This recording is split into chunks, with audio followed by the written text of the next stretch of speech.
Hey everyone, it's Billy Carson here, aka Forbidden Knowledge. If you've ever wanted to invest in a company that's going places, you need to take a look at us. Remember, in round one, shares were only $1 each as our pre-money valuation came in at $20 million. Not bad for a startup, right? We did phenomenal numbers months later where our pre-money valuation went up to $30 million and share prices went up to $1.50, looking really good for the investors. And our pre-money valuation is now $50 million as we've continued to grow and expand the company.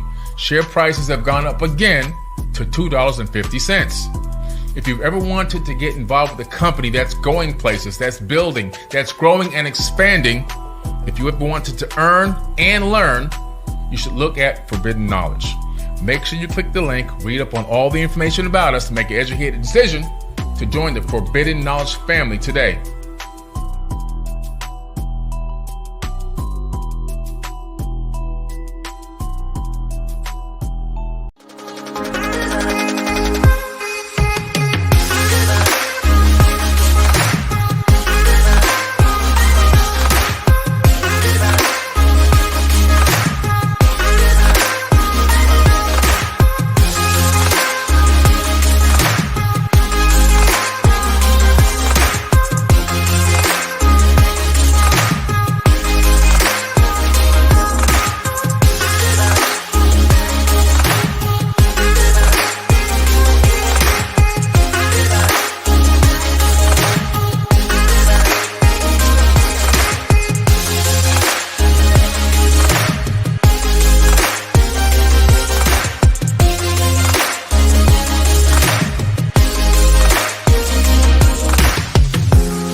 All right. What's happening? It's Billy Carson here, aka Forbidden Knowledge. Thank you for joining me tonight. It's going to be a great night tonight. I'll be reading from the Epic of Gilgamesh. The Epic of Gilgamesh. We're talking about ancient Sumerian tablets. We're talking about Babylonian and Akkadian, two accounts of this ancient text. How long ago? We're talking about 4,500 to 4,750 years ago. All right. We're talking about ancient text, ancient tablets, and an ancient story that is so epic, it was given the name epic. The actual physical tablets are available in the British Museum. You can go see them with your own eyes. And I'm going to be reading from the Epic of Gilgamesh. Now, there's a total of 12 tablets. Okay, 12 tablets. I'm not going to read all 12 tablets tonight because we'd be here for a few hours. But what I'm going to do is make this into I guess what you call a part one, part two through probably 6. I'll do 2 tablets tonight, 2 tablets again in a couple more days, and I'll do 2, 2, 2, 2, all the way until we get done with the entire, Epic of Gilgamesh. I'm going to stop from time to time to break a few things down from my perspective. You might see something slightly different. And guess what? It's okay. You might not see what I see. You might not perceive what I perceive. You might not get what I say. But I know one thing. Most people will not go and read the tablets. So I'm going to start reading the tablets so that you can have a video at least to hear my voice reading through these tablets. And listening to it enough times, you'll begin to pick up the knowledge and the information that's contained in these tablets. Okay, so that's what we're going to do. If you've ever, looking up here to go to the live chat, if you have ever wondered about the story of Noah's Ark in the Bible, if you want to know where the story of Noah's Ark comes from, well, it's a small part of what's it's a big part of, but it's a small, what's in the Bible is a small piece of a much bigger story of the Epic of Gilgamesh. Now, which came first, the chicken or the egg? Which came first, the chicken or the egg? Think about that. You're talking about the biblical text written between 100 AD after death, or CE current era, to 900 AD or CE. Long after the people that are written about long gone and dead.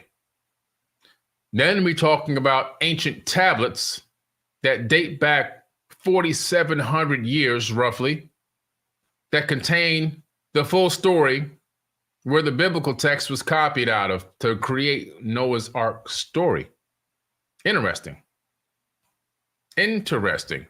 So, because I know a lot of people aren't going to read these tablets, it's not an insult to you. I just understand we have jobs. We got kids. Our kids are in sports or whatever. Then we got to go watch them at baseball or basketball practice. We got to take them to soccer. We got chores to do. I got to cut the grass and do this and do that. My wife wants me to take care of this and take care of that. Then I got only an hour to watch some sports or a little bit of time to take care of the kids. I got to put them in bed, get them showered and go to sleep, and then do it all over again the next day. I get it. The people that run this planet have filled up our day with so much garbage. They got us running around like chickens with our head cut off. So we don't even have time to figure out and learn about who we really are. That's the reason behind all the distractions and everything else that they give us, how they run us around and they make us, blood, sweat, and tears and give us a couple of hours to be with our family. That's what they do. So that we don't sit around and congregate and begin to tap into some real ancient information and figure out, man, this is what was going on back then? I had no idea. And then poof, opens up lanes of enlightenment within your mind, okay? Opens up new concepts, opens up new vibrations and frequencies, all right? So it's going to be a good night. As I sip my amazing decaf coffee. It's actually a homemade decaf latte. Stop drinking caffeinated coffee in the evening, not because I can't go to sleep on it, because caffeinated coffee is like a nightcap for me, but because drinking coffee after 5 p.m. is not good for the human brain. So it's one of the recommendations by Dr. Daniel Amen. Shout out to Dr. Amen. I recommended not drinking caffeinated coffee after 5 p.m. So now I drink decaf because the brain has a cleaning system inside of it. And by the time you lay down to go to sleep, the brain begins the cleansing process. It begins to clean out all the free radicals from inside the actual brain itself. And the caffeinated coffee restricts the blood flow in those vessels and doesn't allow the brain to clean itself properly. So drinking caffeinated coffee at night is not a good thing. Just a little tidbit of knowledge there for you. All right. Now, anyway, let me get over to these tablets. I'm going to be looking up. So if you see my eyes looking up, that's because I'm reading from the tablets on the screen behind the camera. Let me just check on a couple things real quick here and make sure I got everything I need in alignment. That looks good there. I got the files here looking good. All right, beautiful. And let me show you what the Epic of Gilgamesh, one of the tablets. Let me show you what one of the tablets actually look like. So I'm going to do a share screen here.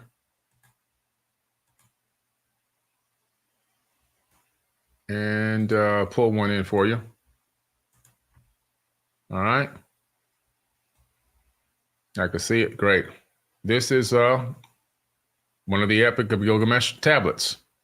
You can see that it's written in cuneiform text, where you take a wooden stylus and you actually make wedge shapes into the actual wet clay.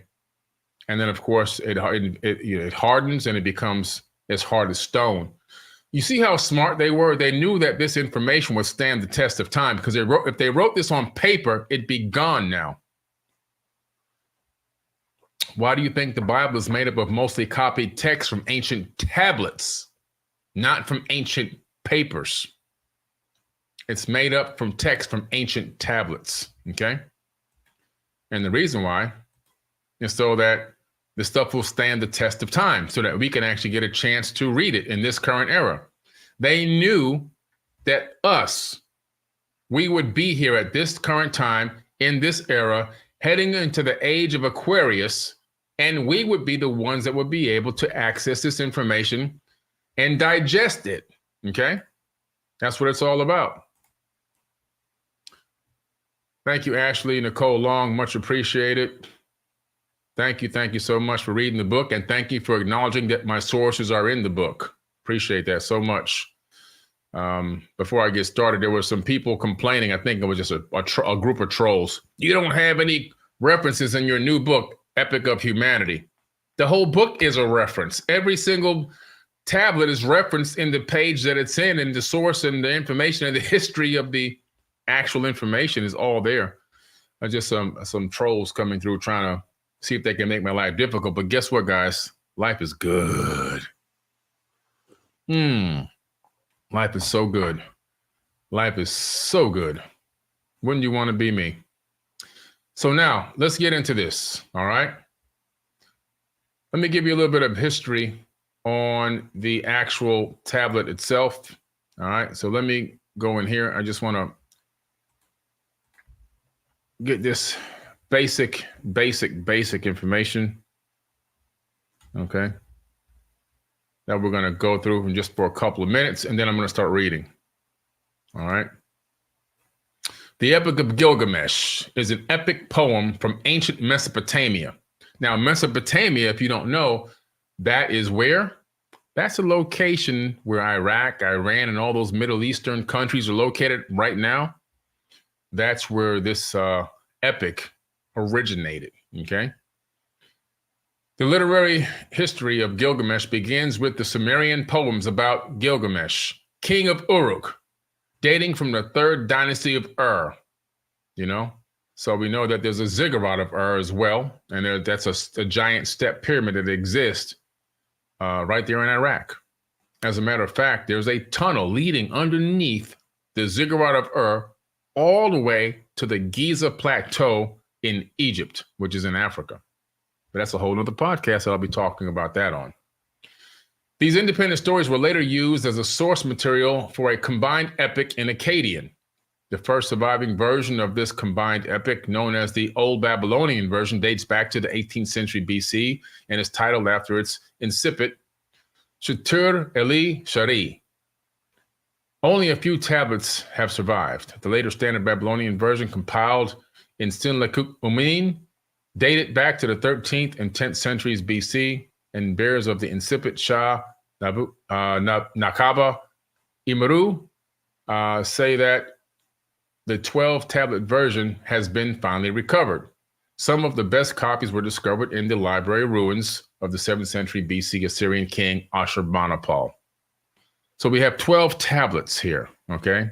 12 amazing tablets of information that predate most texts that exist, especially the biblical text.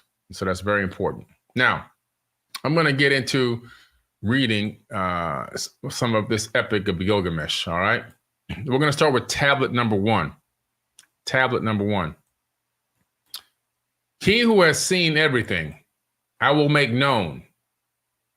To the lands I will teach about him who experienced all things alike. Now, to give you a quick preface, some of these little words in different parts of the tablets and are chipped or worn down in a way where sometimes a word or two might be missing. So if it sounds like I'm missing a noun or a verb every now and then, it's the way the tablets break down, okay? Anu granted him the totality of knowledge of all. Now, who is Anu? A-N-U. Anu is the god or the king or the head person of the Anunnaki. Anu is the father of Enki and Enlil. Okay, he's the head, he's the leader. All right, so at the time he actually is the king. He's the king of Nibiru, according to the Enuma Elish. Now, Anu granted him the totality of knowledge of all. So we're talking about Gilgamesh being granted the ability to access a high level of knowledge, okay? He saw the secret, discovered the hidden. He brought information of all time before the flood. This is a pre-diluvial text. We're talking about before the great flood, and you're going to see in this later on, as I get to those later tablets, about Utnapishtim, who's actually the same person as Ziusudra, who really is Noah. And he's got to build this ark. And you're going to see some incredible information about this ark, and the shape of the ark doesn't match the shape of the biblical ark, which is going to be interesting, but that's down the line. Okay.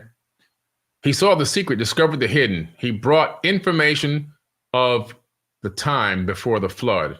He went on a distant journey, pushing himself to exhaustion, but then was brought to peace.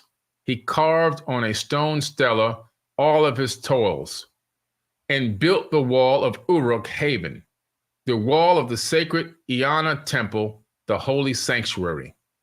Look at this wall, which gleams with copper. Inspect its inner wall, the likes of which no one can equal. Take hold of the threshold stone. It dates from the ancient times. Go close the Eanna temple, the residence of Ishtar. Who is Ishtar? Ishtar is the reason why you celebrate Easter. Okay? She was the fertility goddess in Babylonian times.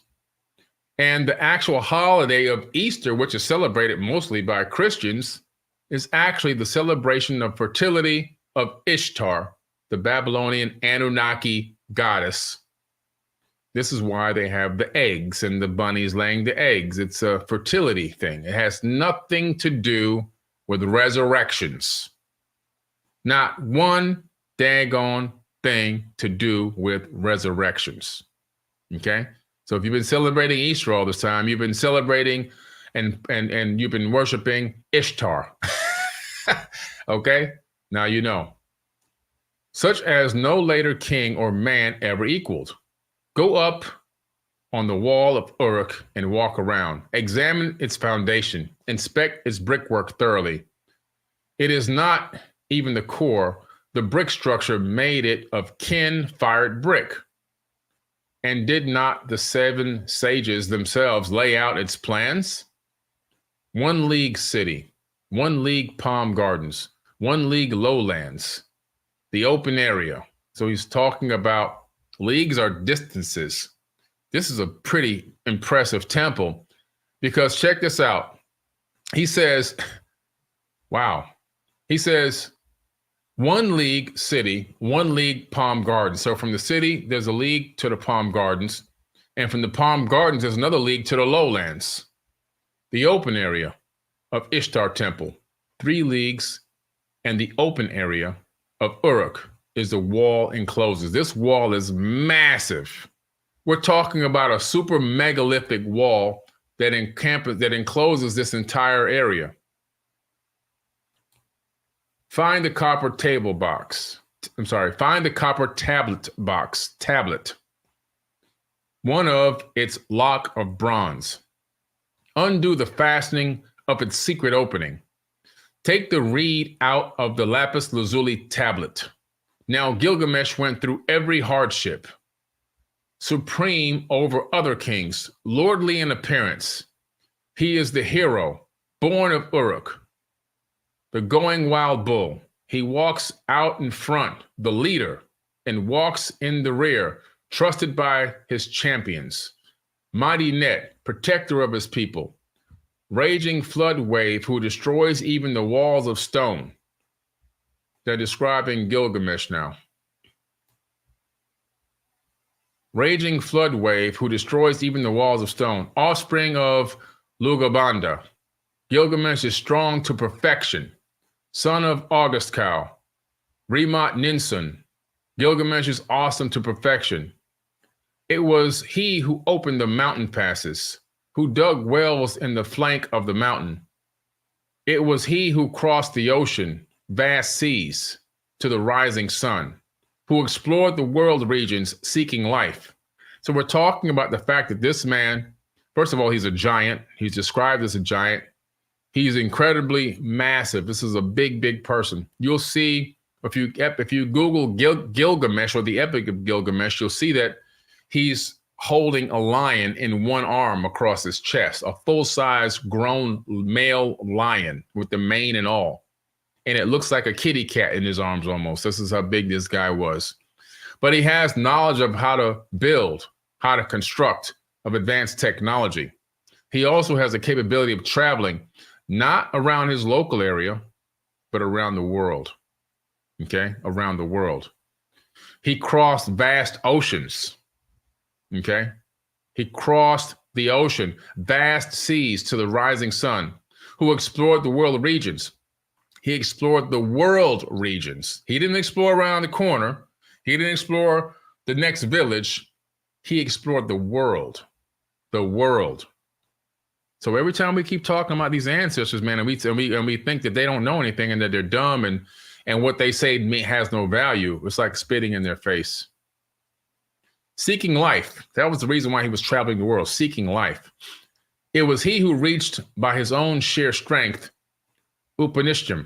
We're talking about Noah now, the faraway, who restored the sanctuaries or cities that the flood destroyed.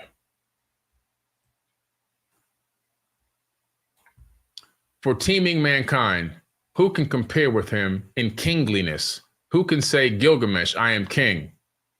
Whose name from the day of his birth was called Gilgamesh? 2/3 of him is God. 1/3 of him is human.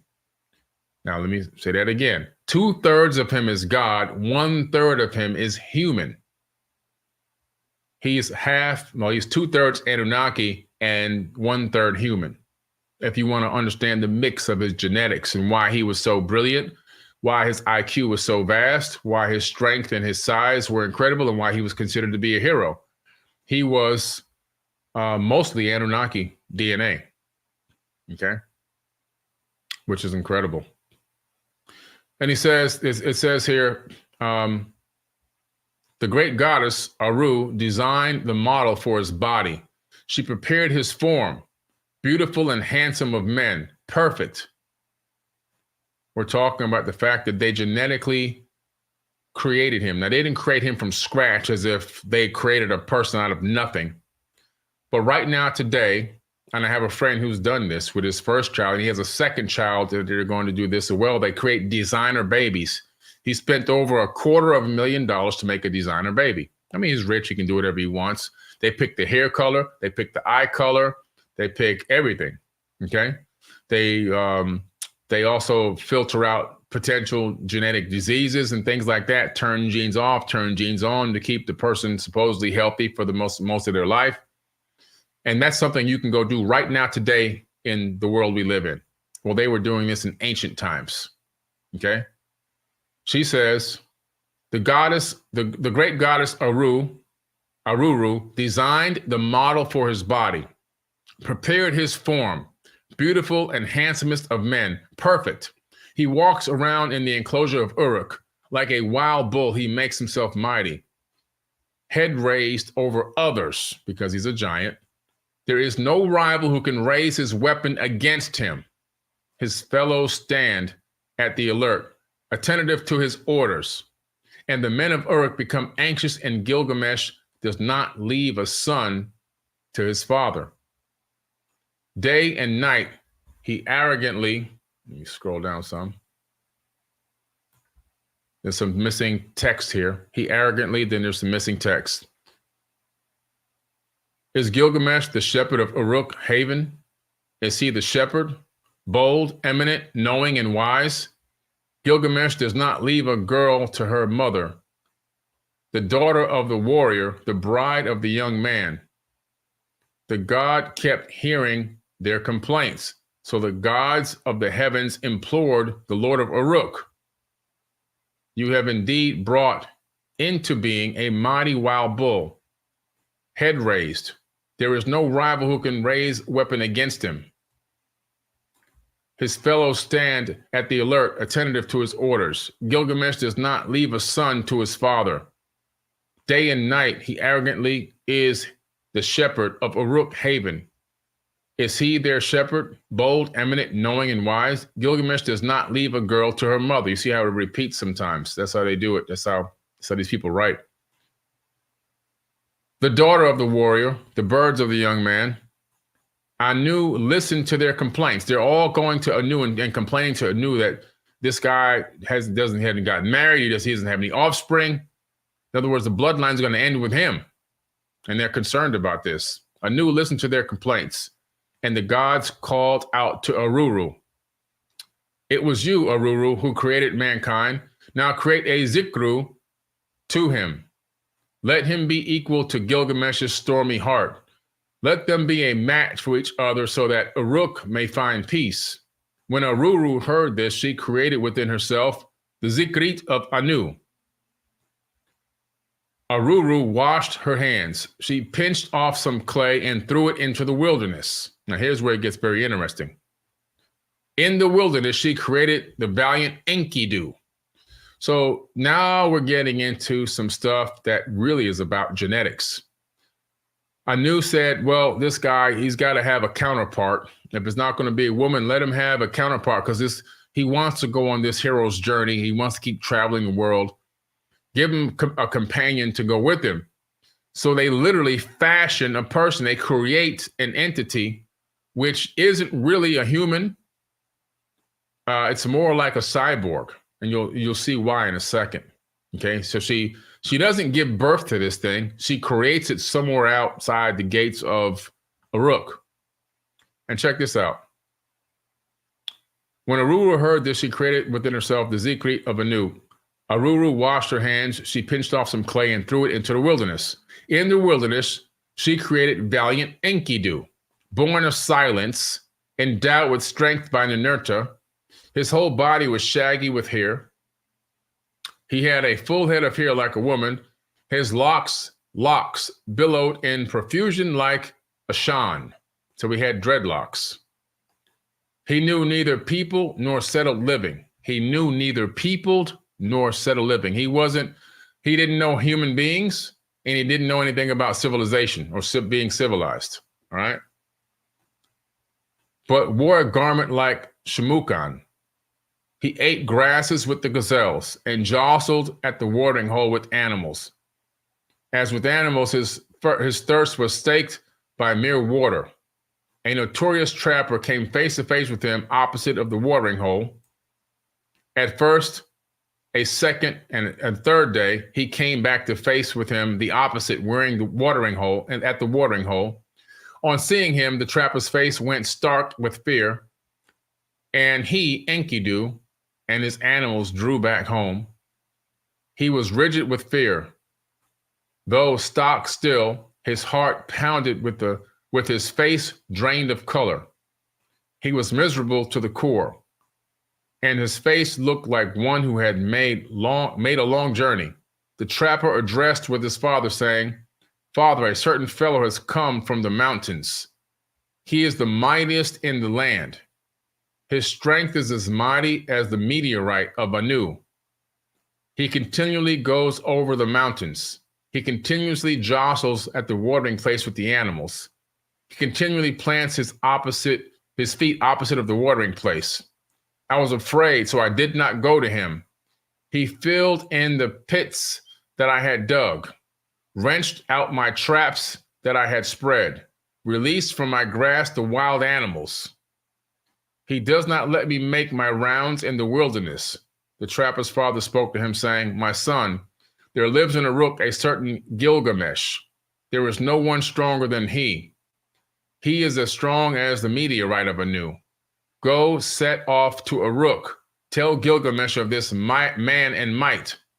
He will give you the harlot Shamat. Then take her with you. The woman will overcome the fellow as if he were strong. When the animals are drinking at the water place, have her take her robe off and expose her sex. When he sees her, he will draw near to her, and his animals will grow up in the wilderness, and he will be alien to him." He beheaded his father's advice. He headed his father's advice. The trapper went off to Uruk. He made the journey, stood inside of Uruk, and declared to Gilgamesh, "There is a certain fellow who has come from the mountains. He is the mightiest in the land. His strength is mighty as the meteorite of Anu. He continually goes over the mountains. He continuously jostles the watering place with the animals. He continually plants his feet opposite the watering place. I was afraid, so I did not go up to him. He filled in the pits that I had dug. He wrenched out my traps that I had spread, released from my grasp the wild animals. He does not let me make my rounds in the wilderness. Gilgamesh said to the trapper, "Go, trapper, bring the harlot Shamat with you. When the animals are drinking at the watering place, have her take off her robe and expose her sex. When he sees her, he will draw near to her, and the animals who grew up in the wilderness will be alien to him." So now they go into this. So obviously they're taking this female named Shamat, and they're going to have her literally just seduce this guy so that they can get him away from the trap, so this hunter can continue to hunt and bring meat home for the village, which is probably his main source of income. Okay. The trapper went, bringing the harlot Shamat with him. They set off on the journey, making direct way. On the third day, they arrived at the appointed place, and the trapper and the harlot sat down at their posts. A first day and the second, they sat opposite the watering hole. Where's it going? The animals arrived and drank at the watering hole. The wild beasts arrived and slacked their first in the water. It's hard to read some of this part of the tablet. Then he, Enkidu, offspring of the mountains, who eats grasses with the gazelles, came to drink at the watering hole with the animals. When the wild beast he staked with water, then Shamat saw him, a primitive, a savage fellow from the depths of the wilderness. "That is he, Shamat. Release your clenched arms, expose your sex so he can take in your voluptuousness. Do not be restrained, take his energy." He's basically saying, he's actually pimping this lady to this wild created man, saying they got to go take one for the team so we can get back to work. Okay? She says, "Do not be restrained, take his energy. When he sees you, he will draw near to you. Spread out your robe so he can lie upon you and perform his primitive task of womankind. His animals, who grew up in the wilderness, will become alien to him, and his lust will groan over you." Shamat unclutched her bosom, exposed her sex, and he took in her voluptuousness. She was not restrained, but took his energy. She spread out her robe and lay upon her. She performed the primitive task of womankind. His lust groaned over her. For 6 days and 7 nights, Enkidu stayed aroused. Okay, this guy was aroused for 6 days and 7 nights. And had intercourse with the harlot until he was sated with her charms. But when he turned his attention to his animals, the gazelle saw Enkidu and darted off. The wild animals distanced themselves from his body. Enkidu was utterly depleted. His knees wanted to go off with his animals, went rigid. Enkidu was diminished. His running was not as before. His legs were weak. And 6 days, and who knows how many rounds he went. Okay? But then he drew himself up, for his understanding had broadened. Turning around, he sat down at the harlot's feet, gazing into her face, his ears attentive as the harlot spoke. The harlot said to Enkidu, "You are beautiful, Enkidu. You are become like a god. Why do you gallop around in the wilderness with the wild beast? Come, let me bring you to Uruk haven, to the holy temple, the residence of Anu and Ishtar, the place of Gilgamesh, who is wise to perfection." Now, what's interesting here, I want to point out, is she's going to take this Enkidu person back to Uruk haven. All right, so we're talking about going back to the kingdom. At this kingdom, Anu himself is living amongst people. One of these quote unquote gods of the tablets, and I do mean lowercase g gods, they masqueraded as gods, and his goddess Ishtar are actually living in a temple amongst regular people. So these people engaged mankind in ancient times in a way where we worshiped them, we honored them, we brought them our offerings.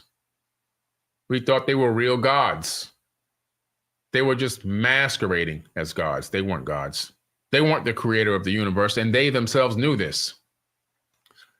When is the perfect time to approach a species on a planet?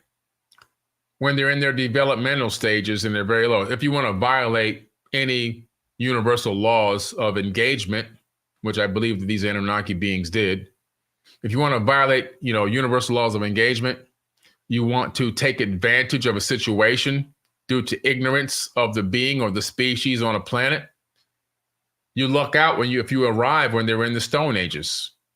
You really luck out, because then you can mold them however you want. You can get them to become your slaves without them thinking they're slaves, because they'll believe you're a god.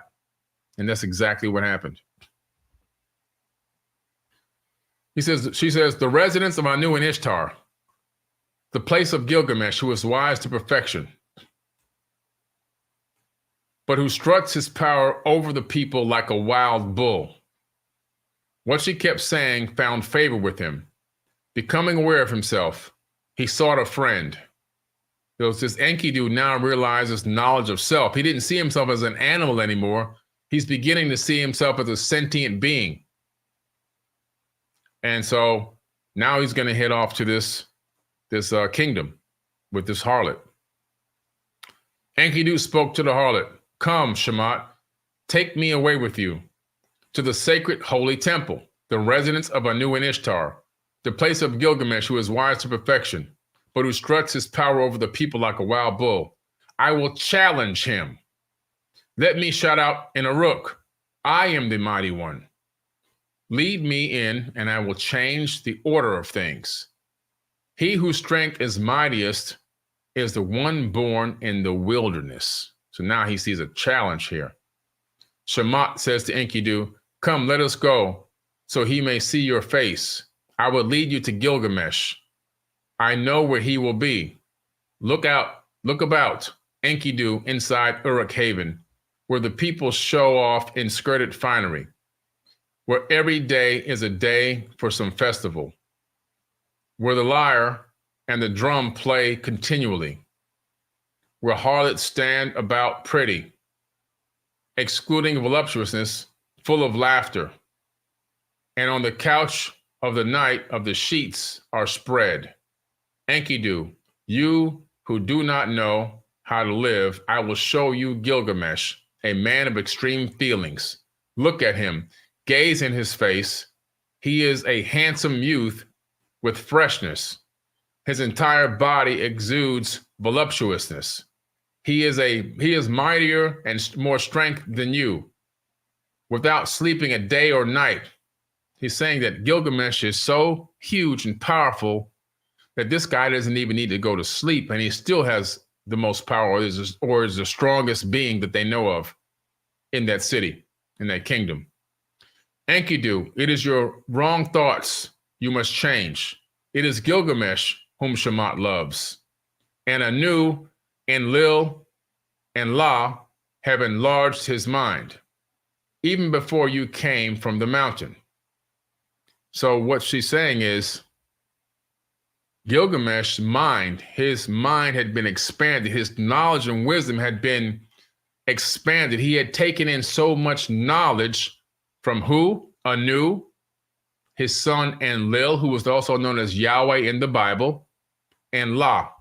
Okay, we're talking about three people that have extremely high knowledge in the Sumerian tablets, have taken Gilgamesh in as an adept initiate and given him a supreme amount of knowledge, making him one of the wisest men on the planet.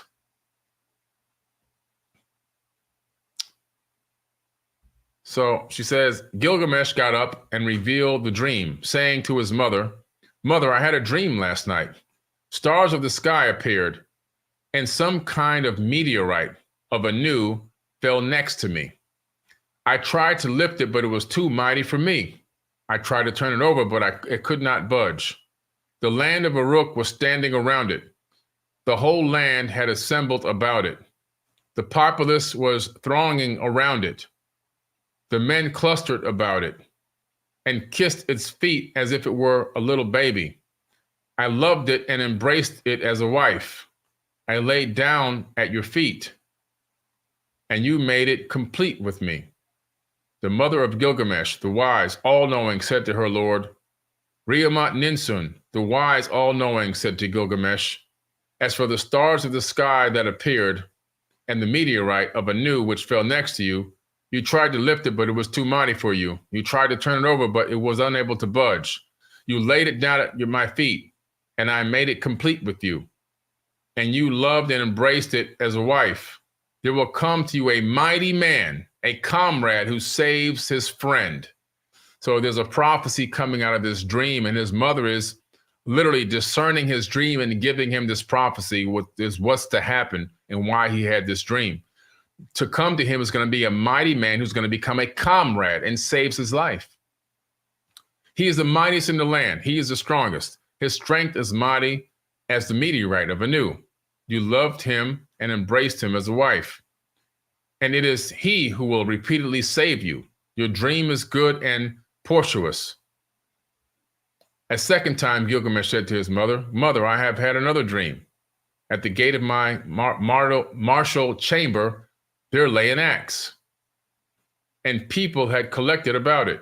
The land of Uruk was standing around it. The whole land assembled about it. The populace was thronging around it. I laid it down at your feet. I loved it and embraced it as a wife, and you made it complete with me. The mother of Gilgamesh, the wise, all-knowing, said to her son, Rimat Ninsun, the wise, all-knowing, said to Gilgamesh, the axe that you saw is a man, that you love him and embrace as a wife, but that I have been complete with you. There will come to you a mighty man, a comrade who saves his friend. He is the mightiest in the land. He is the strongest. He is as mighty as the meteorite of Anu. Gilgamesh spoke to his mother, saying, By the command of Enlil, the great counselor, so may it to pass. Okay? So now he's saying is, wow, Mom, these two dreams, you're telling me what this is leading to. Someone that's coming that I'm going to be a really close friend with, that's going to save my life, and is a super mighty person, maybe even potentially mightier than me. And so this is the prophecy coming from Rimat Ninsun, his mother. So it goes on saying, by the command of Enlil, great counselor, so it too may pass. May I have a friend and advisor. A friend and advisor may I have. You have interpreted for me the dreams about him. Another harlot recounted the dreams of Gilgamesh to Enkidu. The two of them made love. So the harlot is still messing around with Enkidu. I mean, Enkidu is getting a lot of, you know what? I guess after living with the animals all that time, you know, his time came due. So let me get back to the live chat now, because I wasn't able to see the live chat. Okay, so we're talking about a great epic here that was written almost 5,000 years ago, 4,700 roughly years ago, right? And we're talking about, no, this is not pre-recorded. We're talking about Gilgamesh, a mighty man, all right? A mighty man that was fashioned, that was created, not created from scratch as if somebody had magic, but he was a genetically created person using designer technology, just like we have designer babies right now. You can go to Hollywood, go to Beverly Hills, and you can go there with $250,000 and you can make a designer baby. They will take the egg from the womb of the woman, like they did my friend's wife. They will do some genetic tinkering with that. They will inseminate that egg with the sperm of the husband, which is my friend. And then from there, they will do some more genetic tinkering with the gene code, and they will control the eye color, the hair color, and many other aspects of the kid. And then this kid will be born, and I ain't gonna lie to you, this kid is an absolute genius right now as a toddler. They're doing that now in 2020. Now that baby was born in 2022. So 2024 right now, currently, this is current era technology that we've rediscovered. They're talking about doing this a very, very long time ago. That's right, CRISPR. So then what happens here is somebody says, you know what, this guy won't take a wife. He just keeps traveling the world. He doesn't really have a lot of friends because he's really a hardcore dude. You know, let's go ahead and fashion him a friend. Let's make him a friend, a mighty man that can hang out with him, a homeboy. So they say, you know, let's go ahead and make this guy. So they go ahead and make him a friend. They literally make this guy. This guy doesn't know people. He doesn't know civilization. He's acting like a wild animal. And then they send this harlot to him to, you know, have sex with him, give him a little bit of education, talk to him, let him see that he's not an animal, he's a human being, or hominid, an advanced hominid of some sort. And then they lure him back to the city where he's going to eventually meet Gilgamesh. And Gilgamesh is having dreams about this guy. His mother interprets these dreams and tells him there's a mighty man coming to town, and you and this guy are going to be good buddies, close buddies, and this guy's going to save your life. So this is how this epic starts out, okay? Pretty interesting stuff. I mean, we're talking about text that's thousands and thousands of years old, and that leads up into Utnapishtim, who actually is, now we're getting into the Noah Ark story. You know, so this is pretty interesting stuff. And like I say, when something is etched in stone, it makes it easier to copy it onto paper. I guarantee you there's very few books that have been copied from paper to paper that still exist. There may be some in Tibet, but those may be even just one-off copies. And if you touch those papers with your hands, they'll just disintegrate in your hand.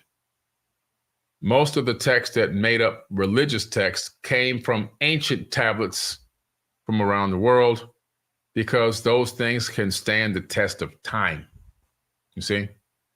And the story of Noah, which you'll discover in reading this, is not even close to what some of the things they teach you in Bible study, like he had 2 of every kind of animal that came into the ark.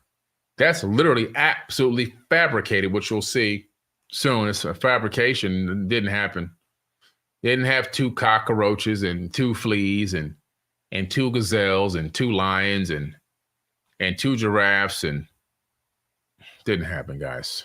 Stop telling your kids these fake fairy tales. Stop giving them the fake news. Just stop. Okay? Didn't happen. Just stop it. We got it. At some point, we got to stop. I mean, you know, come on. 2 mosquitoes and, you know, come on, man. Stop doing that.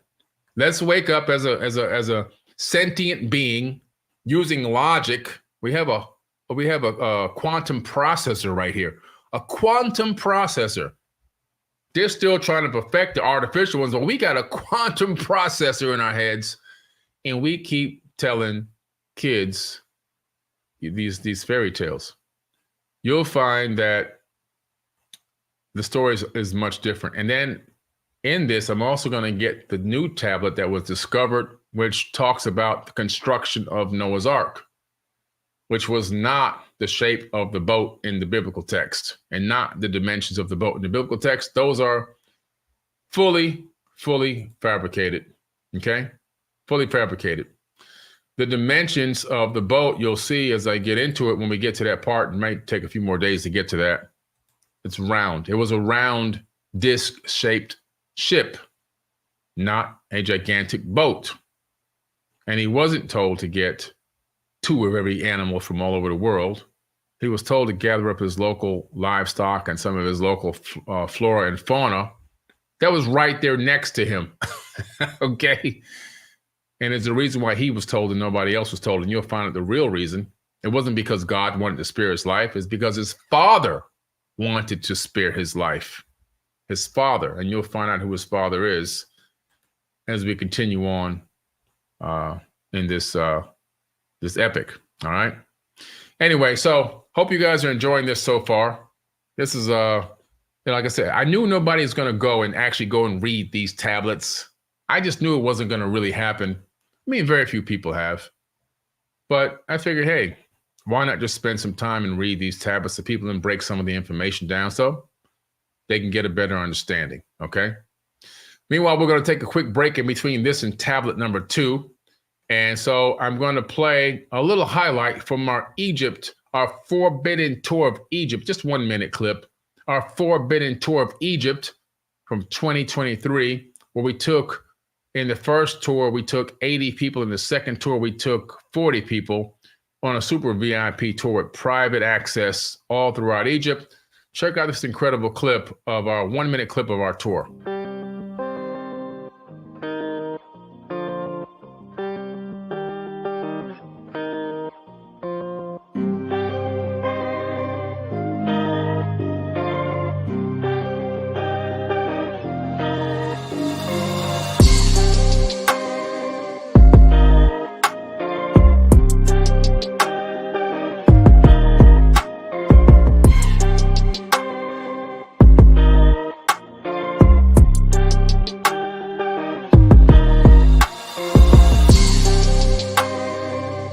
This is Jimmy Church. Please visit and explore Egypt this October 3rd through the 14th, 2024 with Billy, Elizabeth, myself, and very special guest, Matt LaCroix. It's simple to do. Just go to forbiddenknowledge.com and click on upcoming tours, or click on the link below. We'll see you there.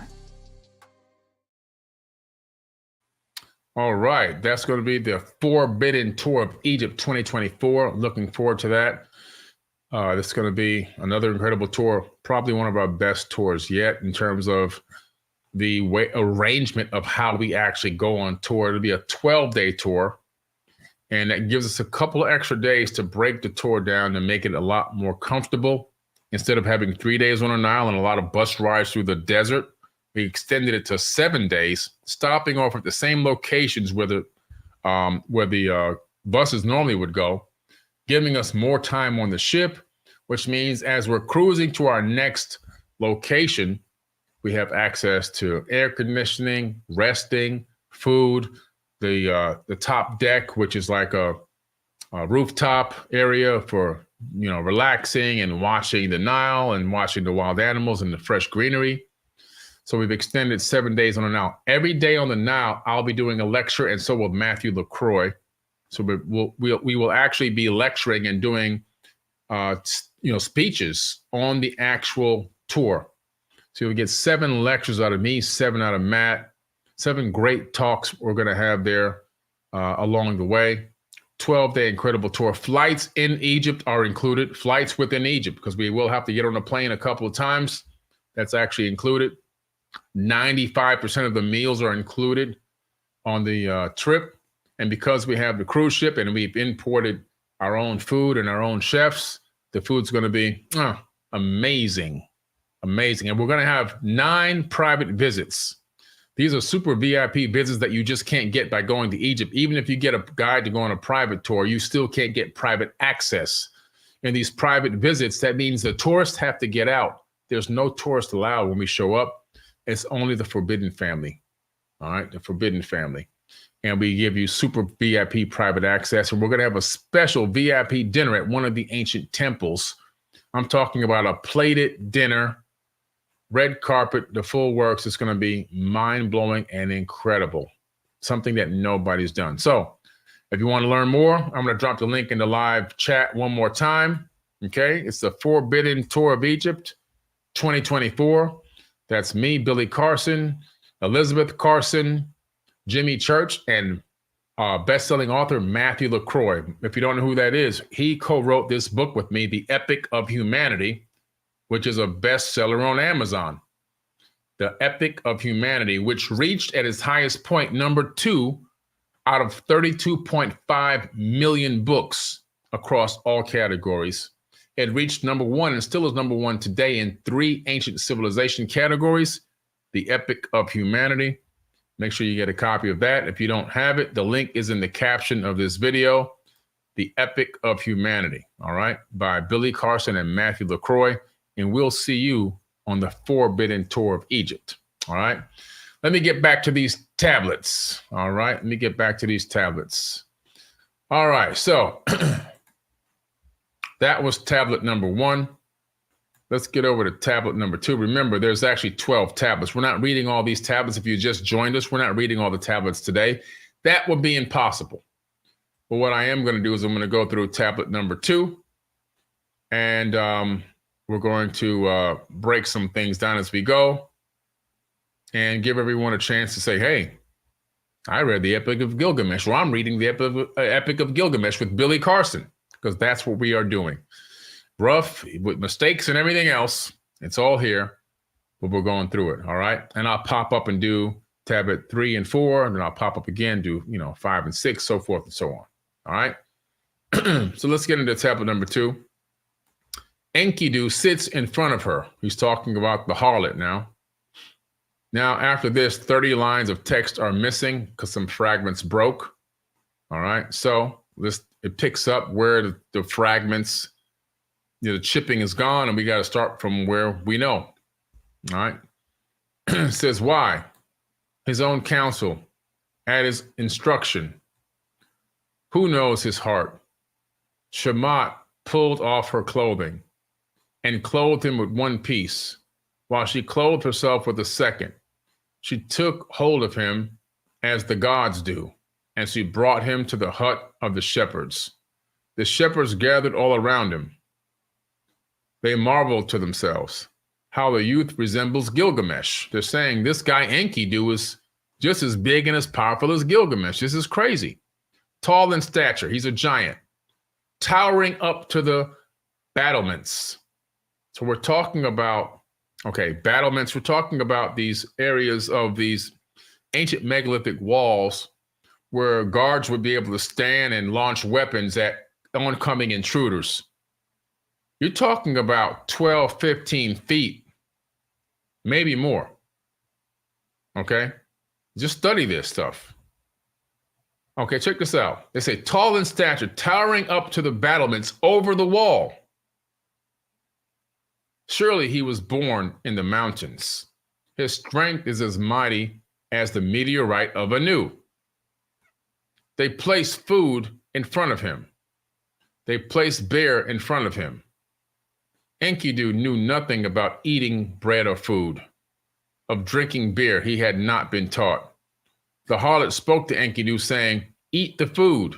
Enkidu, it is the way one lives. Drink the beer.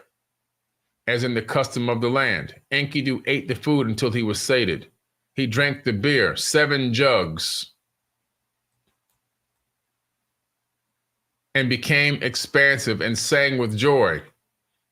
He was elated, and his face glowed. He splashed his shaggy body with water. He rubbed himself with oil. He turned into a human. That's funny. He had to get drunk to turn into a human. Oh, man. If you remember in tablet number 1, up until this point, he didn't eat food. He only drank water. Water was his only sustenance. He didn't need food. He only needed water. He didn't need plants. Well, he ate a little bit of grass and he drank water. That was his only thing. Now he's eating everything. Now he's a human. He put on some clothing and became like a warrior. He took up his weapon and chased lions so that the shepherds could eat. He routed the wolves. He chased the lions. This guy's chasing lions. Talking about how big this guy is. A lion is hardly afraid of anything. A lion will run only because it doesn't want to get injured, which means this guy was massive. With Enkidu as their guard, the herders could lie down. This guy was protecting the herders and the herd of animals by himself from wild animals. A wakeful man, a singular youth. He was twice as tall as a normal man. He was twice as tall as a normal man. So you're talking about this guy's obviously in the 12-foot range, right? If these Sumerian people were not tiny people. So this was a big dude. 10, 12 feet was a reasonable number.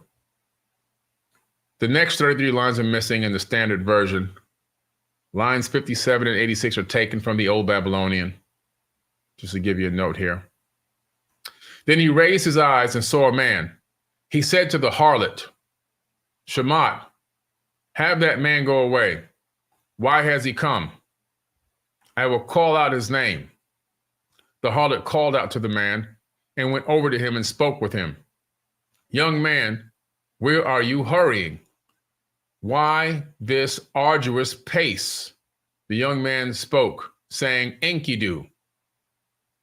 They have invited me to a wedding, as is the custom of the people, the selection of brides. I have heaped up tasty delights for the wedding on the ceremonial platter. For the king of broad-marted Uruk, open is the wall, open is the veil of the people for choosing a girl. For Gilgamesh, the king of broad-marted Uruk, open is the veil of the people for choosing. He will have intercourse with the destined wife. He first, the husband afterward. This is ordered by the council of Anu.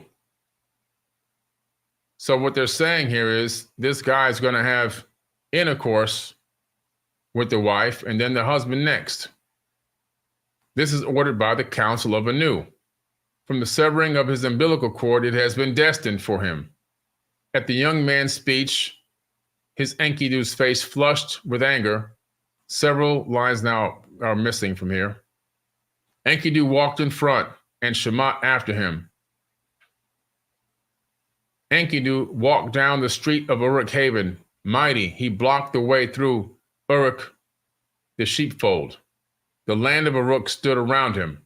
The whole land assembled about him. The populace was thronging around him. The men were clustered about him and kissed at his feet if he were a little baby. Suddenly, a handsome young man, for Ishara, the bed of the night, marriage is ready. For Gilgamesh, as for God, a counterpart is set up. Enkidu blocked the entry to the marital chamber, as would not allow Gilgamesh to be brought in. They grappled with each other at the entry to the marital chamber. In the street, they attacked one another publicly in the public square of the land. The doorpost trembled and the walls actually shook. You're talking about two giants fighting over one woman, and one's supposed to marry her, and the other one's just had sex with her, and he's like, man, I got to keep this for me. You can't have this now. It's too late. I put my mark on this. So now these guys are battling each other. They're battling each other, and the whole city is shaking. Then after this, 42 lines, unfortunately, are missing. Gilgamesh bent his knees. With his other foot on the ground, his anger abated, and he turned his chest away. After he turned his chest, Enkidu said to Gilgamesh, your mother bore you ever unique. The wild cow of the enclosure, Ninsun, your head is elevated over other men. And Lil has destined for you the kingship over the people. Then 19 lines are chipped away. They kissed each other and became friends. Not like on the lips, like, that ritual stuff that they do like in the Slavic countries. The old Babylonian becomes fragmentary. So basically we're losing a little bit here and there. His strength is the mightiest in the land. His strength is mighty as the meteorite of Anu. Now this meteorite of Anu is obviously one hell of a stone. And I believe that the meteorite that's located in the cube that the people of the Islamic faith, the Muslims, go to at Mecca, there's a gigantic megalithic granite box that they walk around counterclockwise. And there's a magnificent meteorite in the corner, embedded into the corner of this megalithic granite stone box that they go to, and they walk around this box. I believe that is the meteorite of Anu. Till this very day, it's still being worshipped. Okay? His strength is the mightiest in the land. His strength is as mighty as the meteorite of Anu. The mother of Gilgamesh spoke to Gilgamesh, saying, Rimat-Ninsun said to her son, Rimar-Ninsun, my son, plaintively, she went up into his Shamash gateway. Plaintively, she spoke, she implored. Enkidu has no father or mother.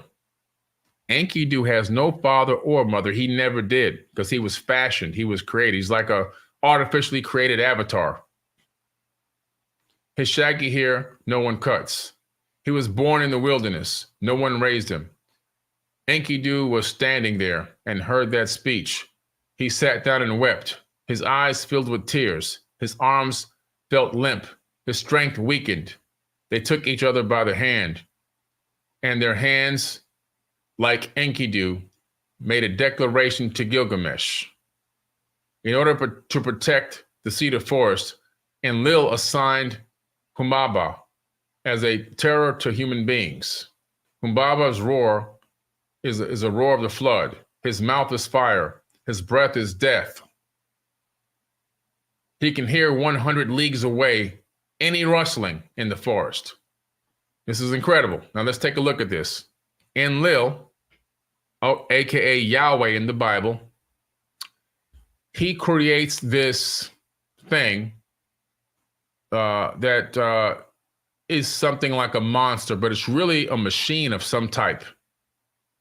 It's not a person. It's clearly not a person.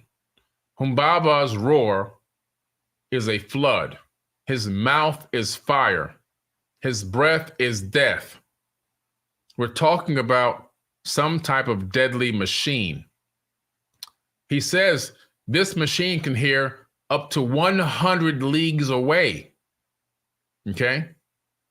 Up to 100 leagues. That's a far distance. It can hear rustling in the forest.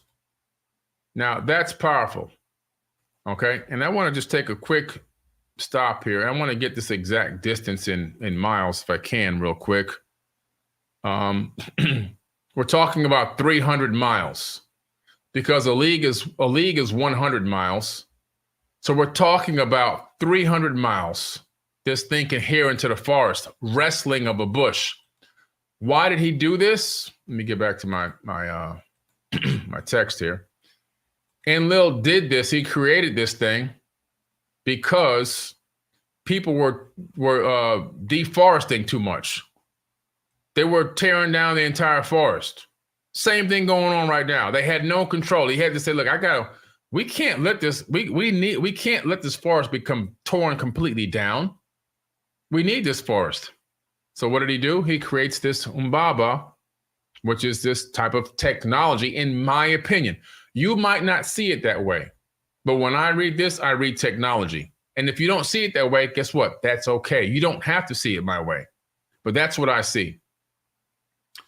He said it can hear up to 100 leagues away any rustling in the forest. He said in his forest, and Lil owns this forest. Will go down into the forest. Who would go down into the forest? And Lil assigned him as a terror to human beings. And whoever goes down into the forest, paralysis will strike. Gilgamesh spoke to Enkidu saying, "What you say?" Then 42 lines are messed up here from the text. Who, my friend, can ascend to the heavens? Only the gods can dwell forever with Shamash. As for human beings, their days are numbered. And whatever they keep trying to achieve, is but wind. In other words, it's like waste. Now you are afraid of death. What has become of your bold strength? I will go in front of you, and your mouth can call out. Go on closer. Do not be afraid. Should I fall? I have established my name. That's not name, that says something else. I have established my fame. Fame. They will say it was Gilgamesh who locked in battle with Humbaba the Terrible. So they're getting ready to go attack this thing. You were born and raised in the wilderness. A lion leaped on you. So you have experienced it all. I will undertake it, and I will cut down the cedar. It is I who will establish fame for eternity. Come, my friend, I will go over to the forge and have them cast the weapons in our presence. So they're getting ready to head into the forest and attack this Umbaba, as well as cut down some trees. Holding each other by the hand, they went over to the forge. The craftsman sat and discussed with another. We should fashion the axe. The hatchet should be 1 talent in weight. Man, that's heavy. Jeez. 1 talent. The sword should be 1 talent. The armor is 1 talent. Their armor, Gilgamesh said to the men of Uruk, listen to me, men. You men of Uruk who know I want to make myself mighty and will go on a distant journey. I will face fighting such as I have never known. I will set out on a road I have never traveled. Give me your blessings. I will enter the city of the gate of Uruk. I will devote myself to the New Year's festival. I will perform the New Year's ceremonies in the New Year's festival will take place with celebrations. They will keep shouting, hurrah. And Enkidu spoke to the elders. What the men of Uruk say to him, that he must nor go to the cedar forest. That means they're saying don't go. Nor go means don't go. In a war, nor go. The journey is not to be made. They're telling him, don't, this is against our rules. Don't do this. A man who, the guardian of the cedar forest, the noble councils of Uruk, arose and delivered their advice to Gilgamesh. You are young, Gilgamesh. Your heart carries you off. You do not know what you are talking about. Then in some areas, there's a little bit messed up. It says, gave birth to you. Humbaba's roar as a flood. His mouth is fire. His breath is death. He can hear rustling in the forest 100 leagues away. Who would go down to his forest? Who among even the Igigi gods can confront him? Now they're talking about the Igigi. The Igigi were mighty men of old. They were working class Anunnaki, extremely strong beings with incredible levels of knowledge, construction knowledge. They helped build the cities. It wasn't mankind that built some of these super ancient cities before the flood. Mankind was forced to build after the flood, according to the tablets. Before the flood, the Igigi were the ones doing all the building. Then they became the teachers of construction. They were the brick masons. In order to keep the cedar forest safe, Enlil assigned him as a terror to human beings. Gilgamesh listened to the statement of his noble counselors. And then about 5 tablets are missing there. So, you see, this is getting, for me, it's kind of exciting. I don't know. Some people be like, man, I don't even know what this guy's reading. This is some boring stuff. But for me, this is exciting stuff. It's like I'm going into some of the oldest text that exist, that's written by our ancient ancestors, that's telling a story of a guy who was a massive being, a giant that was genetically created, and his friend was also genetically created in some way. And these two guys are massive, powerful people that want to make a name for themselves. So they're going off on a hero's journey together to make a name for themselves, to make themselves famous. It's just like, nothing's changed. It's the same old stuff going on in this world. But the evidence of these things that are waiting on them, like this animal or this monster, or maybe this machine that's waiting to protect the forest, this protector of the forest, this maybe some type of a massive, Boston Dynamics type robot. Who knows?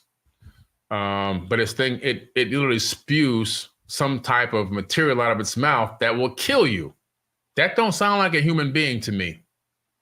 This sounds like a weapon that's protecting the forest. The Enlil says, nobody's going to mess with my forest. I don't care. And I'm going to put a protector that can hear up to 300 miles away. If one bush is rustling in the wind, it's going to go inspect it. And for it to hear something 300 miles away, that means it can get to that point very fast. Because if I'm rustling in the woods and I'm getting ready to chop down a tree 300 leagues from 300 miles away from this guy, right? or wherever this machine or wherever this thing is, and it hears me, it obviously has the capability of getting to me at a very rapid pace, covering a massive amount of miles in a very short period of time, most likely before I'm done doing what I'm trying to do, so that it can capture me and kill me. We're talking about technology because a man can't run that fast. This is crazy stuff. I love reading this stuff because it takes me way back. And it's like I'm seeing through the eyes of ancient ancestors and what they experienced, what they saw, what they were told to write down, what they knew, and how they can describe what they saw to the best of their ability and how life was in those times. And you can kind of almost see that it's not too far from where we are now in terms of how people live. They got New Year's Eve party celebrations. You got harlots, we call them hoes. I mean, they got, people who like sex. They want to drink beer, all this crazy stuff is going on. And the very first recipe for beer at the British Museum, that's where it exists, is on a Sumerian tablet. And it says that the great god Anu, you're talking about the Anunnaki and these beings, they bestowed the recipe for beer onto mankind. And they gave us the recipe on how to brew hops or how to, do the hops to make the beer and all that, ferment the hops and all this stuff. It's all on ancient tablets. We didn't invent beer. It was given to us. The knowledge of how to make it was given to mankind. Something you can actually go travel and see that tablet with your own eyes. Crazy stuff. This is why I like this stuff. It's pretty interesting. What we kind of think we know about the ancient past based on what we learned in school is not even close to true reality. And to me, could some of this text be, based on the person's own perception who wrote it and etched it? Yeah, of course it is. But I think that the further back you go, the closer you get to real information. You're never going to get 100% of the information because it's people that are making these texts. But when somebody goes through the trouble of using a stylus and a wedge in wet clay and turning it into stone so they can last through the ages, and we're talking about thousands and thousands of years ago, we're getting as close we can, as close as we can possibly get to the actual facts. Okay. And then from there, it depends on extrapolation, hypothesis, speculation comes into play. It's just great. I just love it. It's like becoming a CSI agent for, ancient information and trying to put the pieces of the puzzle together. It's pretty cool stuff to me. It's the kind of stuff I love. I got a Gilgamesh shirt, a custom-made Gilgamesh shirt on right now. The esoteric brand, my Forbidden Esoteric. So the esoteric brand, you can go on forbiddenknowledge.com. You get yourself a Gilgamesh shirt if you want one. I've had this for a couple of years. All right. Thank you, Lady MG. And thank you, everyone else who's dropped a donation. We really appreciate you.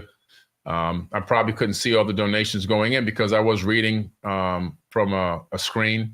I was reading a tablet, but I appreciate you. And don't forget, guys, The Epic of Humanity is out now. The Epic of Humanity by Billy Carson and Matthew LaCroix.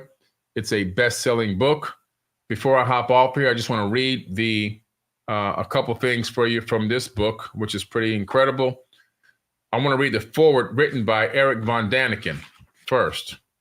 Eric von Daniken wrote the foreword for our book. So it's a great honor to have him write the foreword for our book. Eric says, every epic has its own spirit of time. The spirit is just prevailing. The spirit is just a prevailing reason. The people who were ahead of their respective zeitgeist were mostly discriminated and despised.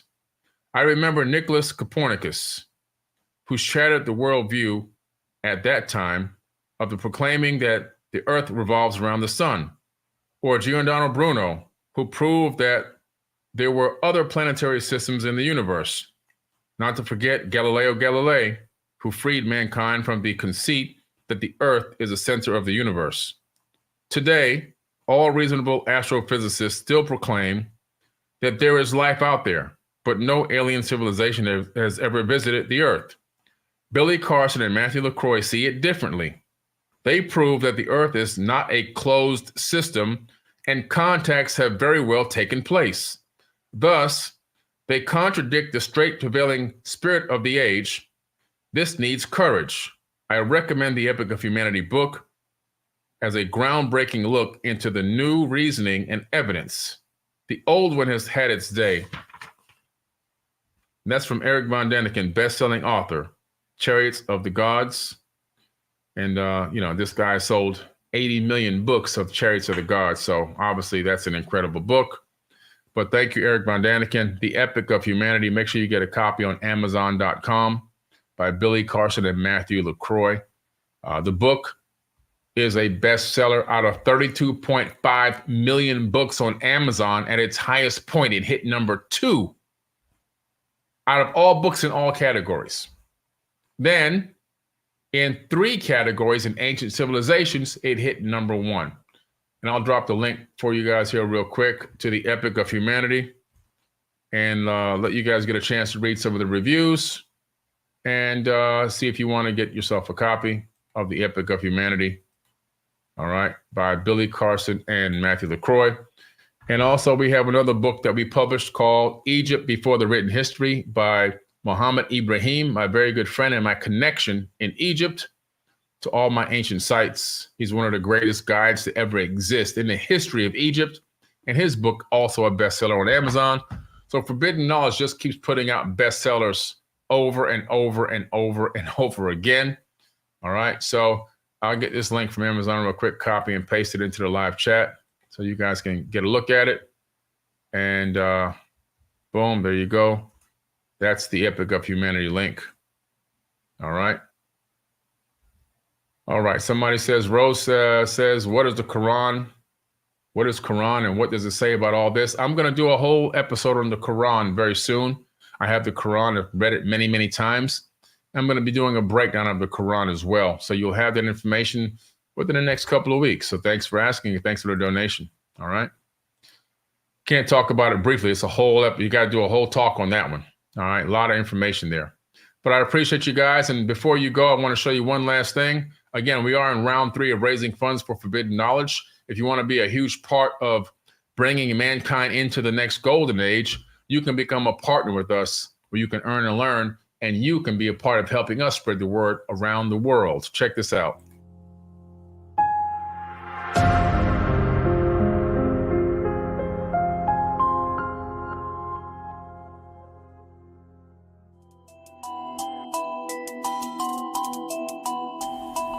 Hey everyone, it's Billy Carson here, aka Forbidden Knowledge. If you've ever wanted to invest in a company that's going places, you need to take a look at us. Remember, in round 1, shares were only $1 each as our pre-money valuation came in at $20 million. Not bad for a startup, right? We did phenomenal numbers months later where our pre-money valuation went up to $30 million and share prices went up to $1.50, looking really good for the investors. And our pre-money valuation is now $50 million as we've continued to grow and expand the company. Share prices have gone up again to $2.50. If you've ever wanted to get involved with a company that's going places, that's building, that's growing and expanding, if you ever wanted to earn and learn, you should look at Forbidden Knowledge. Make sure you click the link, read up on all the information about us, and make an educated decision to join the Forbidden Knowledge family today.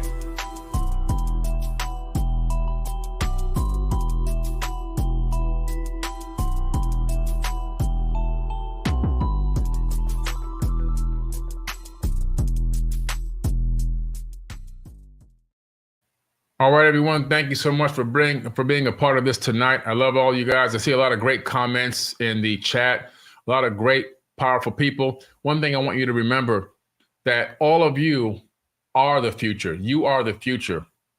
You are the future that's manifesting as of now in the current time.